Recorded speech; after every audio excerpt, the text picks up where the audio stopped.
Bon, on est parti pour observer la conclusion de cette trilogie, démarrée de manière admirable par les deux premiers volets. Le film débute avec un plan séquence assez bien mis en scène, mais qui est tout de même révélateur d'autre chose sur le plan visuel. Cette autre chose, c'est que quand on le compare au premier Star Wars, on remarque qu'il y a plus d'effets, mais moins d'impact. Donc pour bien commencer la journée, Obi-Wan se fait emmerder par des robots, et Anakin, pour l'aider, oui, évidemment, explose le vaisseau d'Obi-Wan, oui, d'accord. Juste après, Obi-Wan et Anakin entrent dans le vaisseau et... Sérieux, mais c'est quoi ce délire du film avec les sauts ?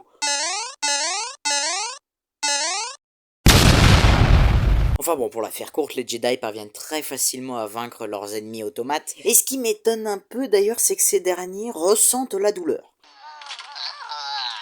Franchement, quel intérêt de faire des robots qui ressentent la douleur.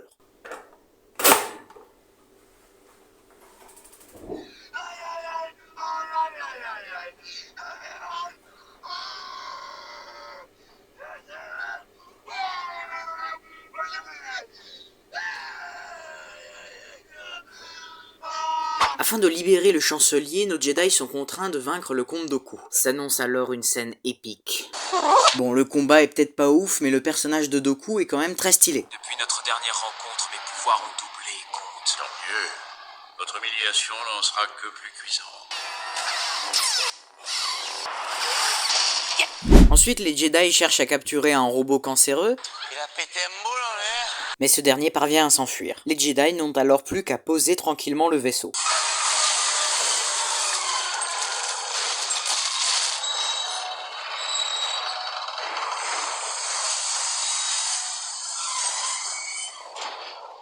Ce plan est vraiment superbe et bien plus impactant que toute la bataille qu'il y a eu précédemment. Et ce pour simplement deux raisons. D'une parce qu'il est beaucoup plus soigné, et de deux parce qu'il est plus lent. En effet, plus quelque chose est lent, plus on a l'impression qu'il est grand. Après avoir fini son boulot, Anakin peut quand même se rassurer en se disant qu'il peut profiter tranquillement des horribles cauchemars qu'il fait où il voit sa femme mourir.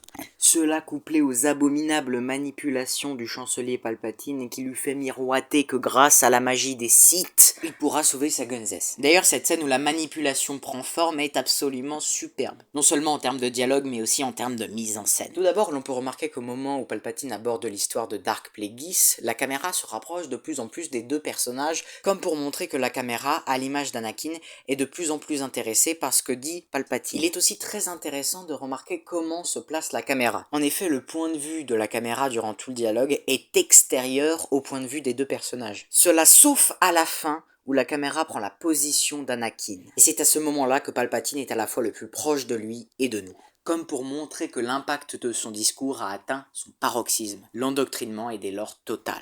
Bon, cela étant dit, la suite vous la connaissez, Anakin sombre dans le côté obscur de la force, il tue Fenêtre, et Sidious déclenche l'ordre 66. Enfin bon, après je vais pas vous résumer toute l'histoire parce que ça m'intéresse pas. Moi, ce qui m'intéresse, c'est comment le film arrive à démontrer à l'aide de sa dramaturgie que l'accession au pouvoir des gens mauvais se fait toujours à cause de l'absence de remise en question de la volonté des gens bons. En effet, Anakin ne remet jamais en question sa volonté pourtant bonne de sauver sa femme. Il ne doute jamais du bien fondé de ses sentiments. Mais les Jedi ne sont pas innocents non plus, car eux ne doutent jamais de leur dogme. Dogme inhumain qui incite les Jedi à exercer leur volonté à renoncer à tout ce qu'ils pourraient craindre de perdre un jour. Chose absolument contre-productive, car les sentiments ne peuvent pas être détruits, mais simplement refoulés. Refoulés pour mieux réapparaître plus tard. Bon voilà, je pense que je peux finir cette vidéo sur une note positive, pour une fois.